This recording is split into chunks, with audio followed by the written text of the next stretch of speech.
Alexa, desligar. Aí. Então, o que acontece, turma? Dá uma olhada aqui, ó. Essa região aqui é a região do 0,7% de alta no índice, tá? Isso aqui é a variação percentual no dia, correto, pessoal? Para quem não conhece, qual é o indicador que marca isso aqui para nós, gente? É o indicador 2MV frequência. Vamos ver como é que a gente coloca ele lá? Então você vai lá, indicadores, inserir indicadores, mais indicadores e vai procurar lá o 2MV frequência, tá? O que, que é o segredo dele? O segredo dele está aqui, ó, na sua configuração. Então repare, nesse indicador, que é o 2MV frequência, você vai especificar aqui alguns suportes e algumas resistências nele, tá certo? E você pode escolher aqui, ó, qual é a variação percentual que você quer colocar. Tá vendo? Presta atenção. No índice, a gente usa essa variação aqui, olha, que é o 0,7, 1,5 e 2,10. Tá? Vamos repetir. 0,7, 1,5 e 2,10. Ok? Eu deixo ele, o 2MV frequência, desligado aqui, ó, esses quadradinhos, tá? Para mostrar somente a última linha, não. Quero que ele me mostre todos os dias. E a linha da abertura eu não quero ver. Por quê? Porque a linha da abertura já aparece lá no Price Guide. Então eu não quero que mostre a linha da abertura. Então eu deixo os dois quadradinhos aqui desligados. Agora presta atenção. Essa é a configuração que nós usamos no índice, tá? 0,7, 1,5 e 2,10. No dólar é diferente. No dólar é a cada 0,5%. Então é 0,5, 1 e 1,5. E no dólar eu ponho até o indicador mais uma vez. E coloco lá também 2, 2,5 e 3. Então no dólar eu coloco a cada 0,5%. Só que presta atenção, pessoal. Quando você entra contra esse tipo de movimento, você tem que ficar esperto, meu amigo. Porque você está entrando contra esse movimento aqui, ó, cara. Então você não pode entrar contra esse movimento aqui esperando pegar uma reversão dele. Gente, isso é estupidez. Então eu vejo algumas pessoas falando: "Oh, o Fabrício opera contra a tendência, opera a reversão". Não, negativo. Eu opero sim contra o movimento muitas vezes, mas eu opero scalping, pessoal. Eu tento pegar uma correção. Concorda comigo que esse movimento aqui tem que corrigir em algum momento, gente? Esticou demais. Não tenho que aguente subir desse jeito. Então, o que, que eu vou fazer? Eu vou tentar entrar contra esse movimento em algum momento que ele demonstre para mim uma certa fraqueza, uma certa fragilidade. Então, o que, que eu percebi? Eu percebi que ele segurou em cima de uma resistência extremamente forte, que é essa região aqui, olha, do 0,7 de alta. Pode passar e pode, mas custa o gato para passar, pessoal. Não é assim, o índice chega aí e rasga essa região para cima. É uma região que o índice apanha para passar. Quando eu percebi que ele segurou nessa região, o volume baixou, começou a fazer uns candlezinhos de bosta aqui. Ah, a hora que ele deu essa falhada para cima aqui eu vendi, pessoal. Só que eu não tô de otário na história, não. Eu vendi, já fiz uma parcialzinha aqui, pus minha saída no zero. Então eu não vou brincar com esse movimento, entrar contra ele, deixar meu stop lá na puta que pariu e tentar pegar uma reversão do movimento. Não. Eu, para mim, se ele der uma brigada aqui, olha, se ele der uma brigada aqui, tá bom, eu faço o meu trade, pessoal. E um pouco que ele desceu, eu já consegui fazer uma parcial e já protegi a minha operação no zero. Ou seja, caso essa pichorra resolva continuar subindo, eu já tirei o risco da operação. Entenderam? Agora, o que eu quero que vocês guardem disso aqui é o seguinte, pessoal. O índice tem problemas com suportes e resistências. Olha, exatamente, Denise. Eu estou usando o 0,7 como o meu colete à prova de balas. Porque essa região, Denise, ela é uma região muito forte. Concorda comigo? Agora pensa assim, olha, eu sempre analiso, Denise, como é que o mercado chegou. Você concorda comigo, Denise, que o mercado deve ter cansado nessa subida aqui, ó? Olha o tanto que esticou. Então, o que acontece? O mercado vem lá de baixo, subindo aqui, olha, tá? Deu uma respiradinha muito leve aqui e esticou de novo, ó. E daí chegou aqui nessa região. Então, no meu entendimento, Denise, o mercado chegou cansado aí. Ele já chegou aí de arrasto, né? É a mesma coisa que o corredor, que deu um pique lá e correu muitos quilômetros em todo o gás.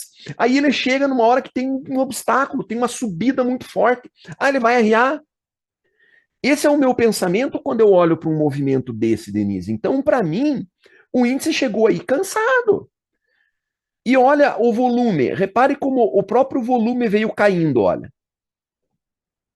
Então, tudo isso aqui me mostrou o seguinte pensamento. Ó, ele vai sofrer para passar nessa região. Então, eu sempre busco operar o índice, eu gosto de operar o índice contra o movimento, pessoal. Por quê? Porque eu consigo proteger a minha operação com stop curto e porque eu desenvolvi a habilidade de já desconfiar onde que ele vai enroscar. Então, eu já sei mais ou menos os lugares que ele enrosca. E é justamente ali que eu tento pegar ele, tá? E como vocês sabem que também eu sou contra você fazer operações muito longas, tá? Esse negócio de você pegar 300, 400, 600, 700 pontos, para mim isso é utopia, pessoal. Isso é muito bonito para quem não opera. Para quem opera de verdade, todo dia lá, ó, no cacete, é muito complicado você conseguir fazer esse tipo de trade. Então eu não preciso que o mercado reverta para eu ter o meu ganho. Eu preciso que ele enrosque e faça uma ou duas correções. É suficiente, tá? É provável que hoje, ó, o mercado está muito forte, é provável que hoje eu não consiga ter o meu ganho nessa operação. Mas também não vou perder nada, porque eu protegi ela rapidamente. Correto, pessoal? Então, uma das lições que eu sempre gosto de reforçar, ó, saiu no zero, não tem problema, tá? Pode deixar ele brigar de novo, só que agora aqui eu já não vendo mais. Ó, aqui eu já não vendo mais agora. Por quê? Porque é o segundo chute na porta, tá? Então aí agora eu já não vendo mais. Aí ele pode bater de novo, dar sinal, fazer o que quiser. Aí eu já não vou entrar mais agora. Agora eu só vendo ele aqui, ó, que é o próximo colete de prova de balas. É o próximo obstáculo complicado que o índice tem para atravessar, tá? O DI eu estou desconsiderando agora, Rogério, porque está no zero, cara. O DI está enroscado no zero, né? Olha lá, ó. Ele está desde as 12h20, mais ou menos, preso no zero. Então, não estou nem dando bola para ele nesse momento, tá? É... Ah, lembrei o que eu ia explicar para vocês. O que a gente busca no índice, pessoal? Eu vou repetir 1000 vezes: suportes e resistências. O que a gente busca no índice? Suportes e resistências. Por quê? Porque tá aqui, ó, eu tô provando para vocês, pessoal. Eu sempre dou aula ao vivo. Eu costumo dizer que não tem como eu combinar as coisas com o mercado, né? Porque eu sempre dou aula ao vivo, então não tem como eu chegar e bater um fone pro índice antes de começar. Ó, índice, viu? Pelo amor de Deus, você me enrosca na resistência lá para eu não passar vergonha. Não tem como eu combinar com o mercado. Então, eu sei de tanto olhar pro índice, eu sei que ele vai chegar nessas regiões e vai enroscar.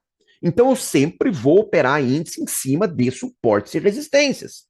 Legal? E de preferência os mais fortes que eu encontrar, tá joia? Agora, aqui vai uma lição interessante, que até eu vou aproveitar a oportunidade aqui para a gente fazer essa comparação. Como é que eu opero o dólar, pessoal? O dólar não, o dólar eu não busco suportes e resistências, gente. Porque o dólar, pessoal, o dólar ele é diferente do índice. O dólar, ele quando encontra um suporte ou uma resistência no caminho, deixa eu abrir aqui para a gente mostrar isso aqui, que é muito importante. Então, o dólar, quando ele encontra um suporte ou uma resistência no caminho, ele passa, pessoal. O dólar é forte, é decidido, tem energia nos seus movimentos. O dólar não gosta que ninguém interfira no que ele está fazendo. Então, quando o dólar está descendo ali, encontra um suporte, o que ele costuma fazer? Ele passa para o outro lado. Lembra que eu digo? Ele passa para o outro lado, mija no terreno do vizinho e daí volta para dentro da casa dele, que é o que a gente chama de movimento do cachorro. Estão lembrados? O índice não. O índice é fraco, é covarde, não tem personalidade própria. Por isso o índice ele sempre está preocupado com o que os amigos dele estão fazendo. Então o índice ele quer saber se a Petro está indo para cima, se a Vale está indo para baixo, para onde o Itaú está indo, para o índice fazer igual. Então o índice é covarde, é fraco, não sabe o que é da vida. Diferente do dólar, que é decidido. Por isso, quando o índice encontra um obstáculo no caminho, por exemplo, um suporte ou uma resistência muito forte, é comum ele bater ali e voltar. Porque ele não sabe se realmente ele quer ir para aquele lado. O dólar não. O dólar, quando ele está caminhando e encontra um muro, ele fala: vocês puseram um muro aqui para me segurar, pois então eu vou mostrar para vocês quem é que manda. Ele estufa o peito e passa por cima. Ok? Então, o que é que a gente busca no dólar? Eu adoro operar o dólar contra o movimento também, pessoal. A maior parte das operações que eu faço sempre são contra o movimento. Só que no dólar a gente não busca suportes e resistências. Porque muitas vezes ele ultrapassa e sem dificuldade, pessoal. Então, o que é que a gente busca no dólar? No dólar, a gente busca divergências ou um sinal de fraqueza de movimento. Um sinal de fraqueza de movimento pode ser uma redução abrupta de volume, pode ser um fluxo muito forte no sentido contrário, pode ser um padrão gráfico de reversão, por exemplo, um ombro-cabeça-ombro, ou um topo duplo, ou um fundo duplo.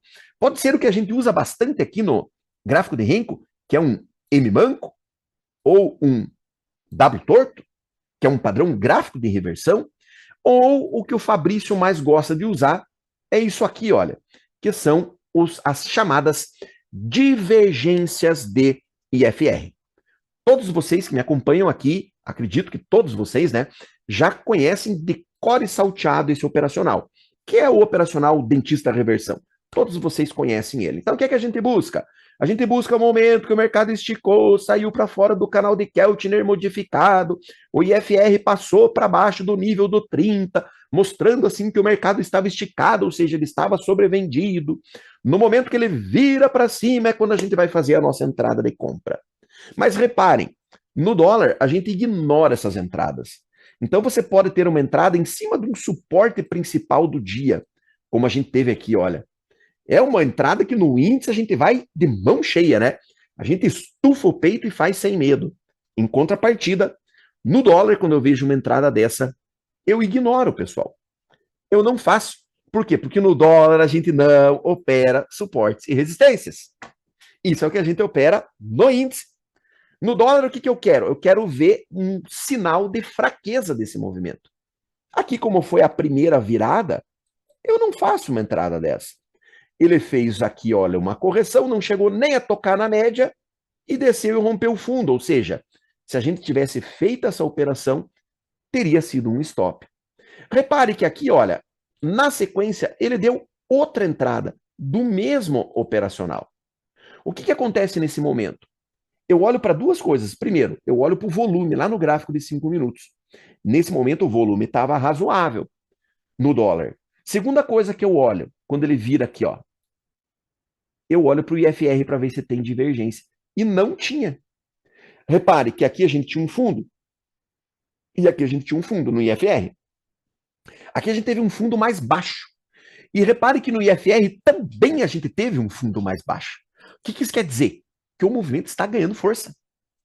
Então, assim como eu ignorei a primeira entrada, eu ignoro a segunda também, olha, porque nós não tínhamos divergência do IFR.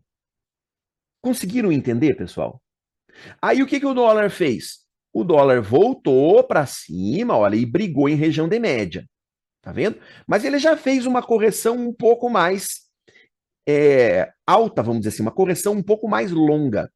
Nesse momento aqui, eu já comecei a sentir cheiro de que o mercado perdeu a força. Que o mercado perdeu urgência. Já fechou alguns boxes para cima da média. O movimento já passou a se tornar mais lento. Aqui o Fabrício já começa a esfregar as mãozinhas assim, ó, para entrar contra o movimento. O que eu vou esperar? Uma tentativa de segunda perna desta queda. E foi exatamente o que ele fez aqui, olha. Veio a tentativa de segunda perna. O mercado caiu e rompeu o fundo. Mas aqui, pessoal, o mercado perdeu a urgência. A correção que ele fez anteriormente já mostrou para mim que ele perdeu a urgência, ou seja, os institucionais não estavam com tanta pressa assim para vender, não. Eles não estavam tão ávidos, com tanto apetite para vender, não. Eu já ensinei para vocês. O que os institucionais fazem quando perde o apetite pela venda? Quando perde a urgência do movimento? O que eles fazem quando rompe fundo? Realização de lucro. Quantas vezes já escutaram o Fabrício falar isso? Pessoal, o movimento perdeu força. A hora que romper fundo, os caras compram, porque vai entrar a realização de lucro dos institucionais. Então é isso que eu vou esperar, olha. Que o mercado rompa o fundo e nos dê um sinal de divergência do IFR. Como nós tivemos aqui uma divergência longa, mas foi uma divergência bonita, anotada, inclusive, pelo indicador detector de divergências. Para você operar dólar, pessoal, principalmente nos períodos que o dólar fica mais travadão, e dica, mês de dezembro, dólar fica travado, tá? Então, nos momentos que o dólar está mais travadão, fazendo correções mais longas, mais altas, mais profundas, é o momento ideal para você usar essa ferramenta aqui, olha. Esse carinha aqui chama-se detector de divergências. Vamos mostrar esse indicador também, como é que você colocou ele lá? Muito fácil, você vê indicadores, mais indicadores, procura o detector de divergências. Ele vai encher teu gráfico de risco. Mas é muito fácil você deixar ele igual o do Fabrício. Você clica com o botão direito do mouse em cima dele, vem até propriedades do detector de divergências, e você vai deixar só 2 quadradinhos ligados. Esse aqui, ó, exibir o nome dos indicadores, que eu quero que ele escreva aqui, olha, que é o RSI, no caso, é o IFR, é o mesmo indicador, tá, pessoal? E você vai também anotar no lado direito aqui, olha, o botãozinho do RSI, que é o IFR, que é o indicador que eu quero que ele mostre as divergências. O resto você desliga tudo, ó. Desliga todos os quadradinhos, tá? Deixa ligado só os 2. Nome e IFR. Aí o teu indicador aí, detector de divergências, vai ficar igualzinho o do Fabrício, tá? Eu fiz essa operação hoje de manhã com o pessoal que estava operando junto comigo aqui do escritório. E repare como é que foi o manejo da operação, pessoal. Então a compra foi a hora que virou o box para cima aqui, tá? A parcial foi aonde, pessoal? Na média. Então tocou na média, saímos com a parcial e o alvo foi na parte de cima da banda aqui. A VWAP nesse momento, pessoal, a VWAP, ela, deixa eu ver se eu tenho a VWAP aqui nesse gráfico, só para, tenho. Olha lá onde é que estava a VWAP, ó. Tá vendo, ó? A VWAP estava no caminho aqui, ó, no meio do trade. Só que aqui eu sabia, pessoal, que a hora que batesse na VWAP aqui ia ter muita proteção. Mas se passasse, ele vinha na parte de cima da banda, tá? Então o que a gente fez? A hora que ele começou a brigar na VWAP aqui, ó, que ele não conseguia passar, a gente pegou o nosso stop que estava aqui e colocamos na entrada. A gente já garantiu pelo menos a parcial, tá? Aí ele brigou e realmente, como eu desconfiei, ele passou da VWAP, subiu e pegou lá em cima. Se não me engano, deu 11 pontos essa operação. Deixa eu ver aqui. Deu 11 pontos essa operação lá. Deu 11 pontos, tá? Então foi uma operaçãozinha razoável aí, levinho, pessoal, 2 contratinhos, sem afobação, tá? Sem querer fazer loucura. Mas o meu objetivo com essa explicação que eu dei para vocês no início da live hoje foi para vocês entenderem que eu opero diferente o índice e o dólar. O índice bateu um suporte ou resistência forte, turma. Não quero nem saber, pessoal. Não quero nem saber. O azarento foi só me tirar lá, ó. Tá? Mas eu não quero nem saber, pessoal. Bateu numa resistência isso aqui, eu vou entrar contra mesmo. Já o dólar, não. O dólar a gente sempre vai buscar sinais de fraqueza do movimento, sejam esses sinais gráficos ou sinais aqui de fluxo, leitura de fluxo. Ficou claro, pessoal? Todo mundo entendeu a diferença entre o índice e o dólar? É importante que vocês compreendam isso. E é por isso que a gente vê uma coisa interessante. Muitas pessoas operam índice e dólar. Eu conheço vários. Aqui da nossa equipe, pelo menos, tem vários que operam índice e dólar. Só que veja uma coisa interessante, pessoal. Geralmente o cara se dá bem em um e dá mal no outro. É muito difícil um cara tipo Pazini, que opera índice dólar bem. E mesmo assim ele ainda opera melhor o dólar.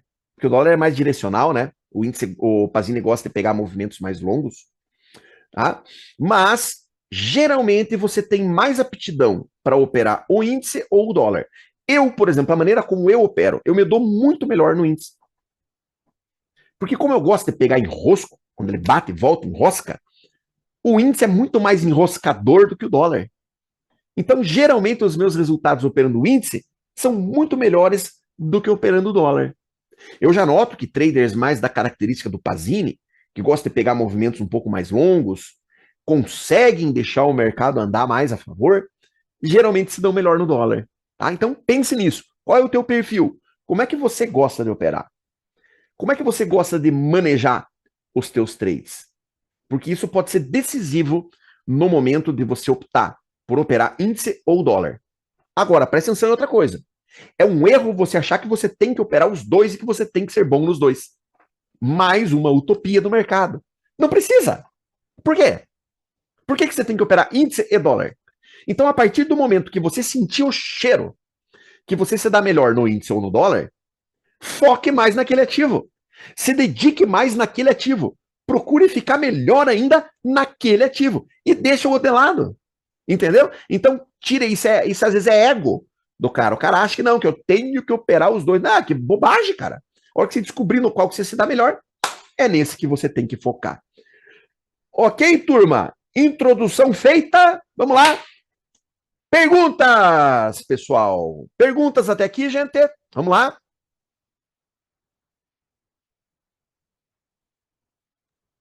Fabrício, Oi, Jean Carlos. Como é que você tá, meu amigo?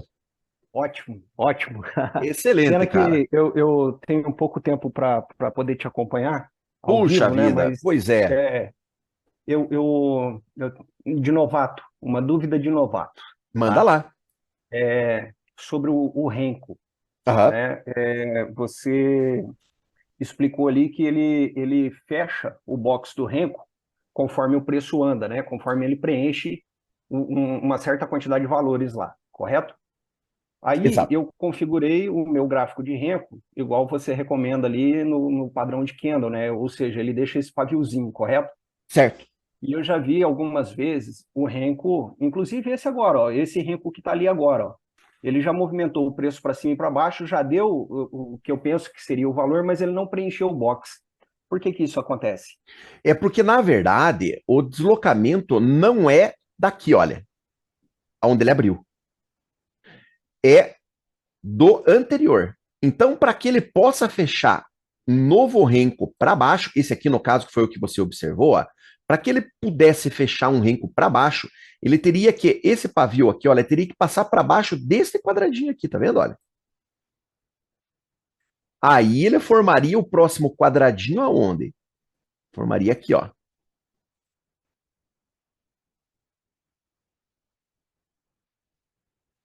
Entendeu? Então, o pavio ele vai existir sempre que o deslocamento não for suficiente para deslocar esse box anterior. Ficou claro? Porque se não se fosse da maneira como você está pensando, ele formaria o outro quadradinho aqui, ó, do lado. Isso Perfeito. acontece no gráfico de pontos, mas no gráfico de Renko não. No gráfico de pontos, o deslocamento é exatamente do jeito que você falou. O gráfico de Renko não. Por isso que para fechar para baixo, ele tem que deslocar. Esse aqui, por exemplo, olha, está trabalhando agora. Ele vai ter que perder a mínima deste cara aqui, ó. Para daí ele formar o outro quadradinho aqui embaixo, ó. Se ele descer, não perder a mínima deste cara aqui e voltar para cima, ele vai deixar um pavio assim, ó. Entendi, Ficou entendi. claro Per- agora? Então Perfeito, ele nunca vai formar um perfeito. quadrado do lado, é sempre para cima ou para baixo do anterior. Legal? Mais uma perguntinha aí no novato. Manda E lá. olha só, não tô querendo chegar no topo da pirâmide, não, tá? Eu tô querendo construir a base, Sim, é tá? isso aí, cara. Tá certo você. Quando eu comecei a assistir hoje aqui, quando tu começou o ao vivo, você falou, não é para vender aí, senão você vai entrar atrasado, né? É, tem algum espaço de tempo ali, ou box, porque assim, ó, eu não tenho lá muito tempo para poder operar. Então, às vezes, pode ser que eu aconteça de abrir o gráfico e o momento ele ficou um pouquinho para trás, né? Um ou dois boxes, ou sei lá como, ele passou. O momento era aquele e ele passou. Tem algum período que eu possa considerar ainda para entrar nessa operação? Tem. E para isso você precisa entender uma coisa que a gente chama de movimento do cabrito, tá? O Renko, o legal do Renko é que ele mostra para você para que lado que o mercado está indo. Isso é fantástico. Você consegue ver o preço se movimentando. Então vamos pensar a respeito dessa venda aqui. Por que eu falei para não vender? Ó, o mercado estava indo para cima aqui. Aí ele bateu lá no meu colete à prova de balas, ó. Desceu, voltou para cima, aqui já falhou o topo. A hora que ele virou para baixo aqui, olha, aqui foi a minha venda, tá? Aí ele desceu, pegou a parcial e aqui repare que ele começou a ir para cima de novo. Tá vendo? Que ele começou a ir para cima de novo. A hora que ele fechou esse box aqui, ó, contra a minha operação, você não entra mais. É o que a gente chama de movimento do cabrito. Então, por que eu falei para vocês não venderem? Porque nós estávamos diante de um movimento do cabrito. Você vai entender. Isso aqui, olha, é um obstáculo. Tá? Você já viu o cabrito? Como é que ele faz para atacar? Então ele chegou perto de você, ele resolveu te atacar. Ele se afasta, dá 2, 3 passos para trás e daí ele vem para te dar uma porrada, cara. Não é assim que o cabrito faz? Positivo, então é o que o mercado faz. Então, ó, ele vinha subindo, ele sentiu a resistência. O que é o normal ele fazer? Ele se afasta, apoia na região de média e daí pau para cima, cara. A gente chama isso de movimento do cabrito. Então, quando que você opta por você não entrar mais? Quando arma o movimento do cabrito. Então, fechou esse box aqui, olha para cima, cara, não entra nessa operação, porque o mercado armou um movimento do cabrito. E quando ele arma um movimento do cabrito, a probabilidade dele passar é muito grande. Por isso que eu falei para vocês, não entrem mais, gurizada. Não entrem. Eu vou manter a operação porque eu estou protegido. Mas, se você entrasse ali, você ia entrar atrasado, você ia entrar no meio do movimento do cabrito.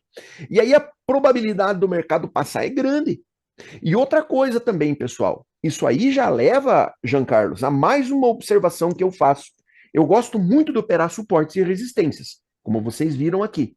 Só que eu opero diferente do que a maioria dos professores de mercado operam. O que o pessoal de análise técnica costuma falar? Que quando você tem um suporte ou uma resistência, quanto mais toques esse suporte ou essa resistência levar ou segurar, mais forte ele se torna. Vocês já escutaram essa frase? Pessoal que estuda análise técnica, vocês já escutaram essa frase? Para mim é o contrário. Para mim, quanto mais vezes o mercado bater, aqui, ó, mais fraco esse suporte, essa resistência se torna. Um suporte e uma resistência, para mim, para o Fabrício, é como se fosse uma porta levando chutes de um invasor. O cara tá tentando arrombar a porta. E tá lá dando porrada, ela chuta na porta lá para arrombar a porta. Vocês concordam comigo que a hora que o cara dá o primeiro chute, a porta ainda tá forte. Aí vem o segundo, o terceiro chute, a porta não começa a enfraquecer, a fechadura já vai começar a ficar meio frouxa. Então eu costumo falar assim, pessoal, a gente gosta de operar o primeiro chute na porta. Porque aqui a probabilidade do pé passar é menor. Então é ali que eu gosto de entrar, quando dá o primeiro chute na porta. Agora ele deu o primeiro chute, não respirou quase nada e continuou chutando, cara, não entra mais aí. Por isso que eu falei para vocês, aí eu não entro mais agora. Aí agora eu já não entro mais. Porque aí a probabilidade do pé passar para o outro lado é grande. Então eu vou esperar o quê? Eu vou esperar a próxima porta, que tá intacta lá. Forte ainda, esperando para segurar aquele que vai chegar para tentar invadi-la. Então, aqui agora eu não vendo mais, meu, eu só vou vender na próxima porta. Aí eu entro de novo contra. Conseguiu entender? Denise, é um conceito parecido de um power breakout. Então, muitas vezes isso causa um acúmulo. E por isso também, pessoal, que às vezes a gente opera triângulo. Porque muitas vezes, quando você tem uma resistência, olha, que começa a segurar muito o mercado, e você vê que a média vai empurrando para cima. Por que eu uso essa média aqui, pessoal? Vocês acham que eu coloquei essa média aqui no meu operacional por quê? Porque eu achei ela bonita? Não, gente. É porque eu sei que quando você está num movimento de força, o mercado expande e contrai. Expande, contrai. Expande, contrai. Expande, contrai. Expande, contrai. Expande, contrai. Expande, contrai. Expande, contrai. Expande, contrai. Não é assim que o mercado se movimenta? E quando ele contrai até onde? Olha a média do Fabrício lá, ó. Por que vocês acham que eu coloquei aquela média ali? Porque quando o mercado contrai, ele contrai até a região aqui, olha, de média e volta a subir. Entenderam por que, que aqui é região de fazer parcial e proteger o trade? Porque se você entra num movimento desse aqui, que a pichorra não para de subir, se você não protege nessa região, a probabilidade de você tomar um stop é grande. Em contrapartida, se você proteger o teu trade nessa região, mesmo que o movimento continue, você ainda tem chance muitas vezes de sair no zero. Sacaram, pessoal? Ficou claro?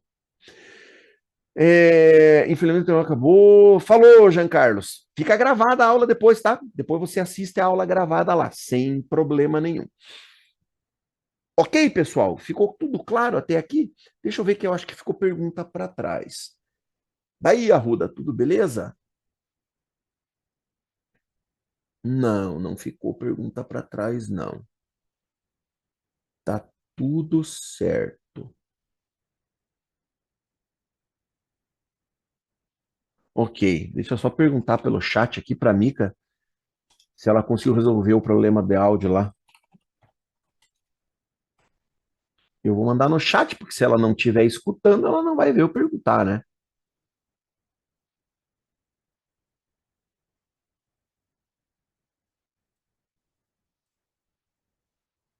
Opa, beleza, Mica. Ótimo. Maravilha. Então, pessoal, assim, olha, vocês vão ver o Fabrício batendo muito em cima dessa tecla para a gente operar contra. Eu gosto disso, não adianta.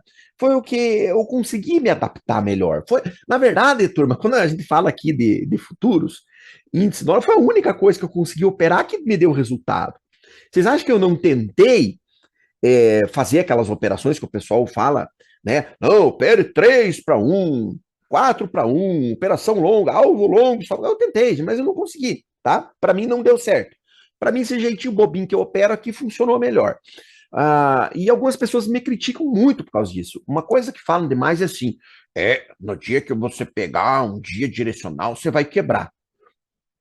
Puta que pariu, cadê? Ó, tá aqui meu martelo. Eu fico com vontade de dar com o martelo na testa do cara quando o cara fala uma coisa dessa pra mim. Tendo vontade de dar no meio da testa com o martelo. Por quê? Como é que quebra? Não, mas não te direcionar, você vai quebrar. Vai quebrar como? Se eu tomar um stop, eu paro de operar.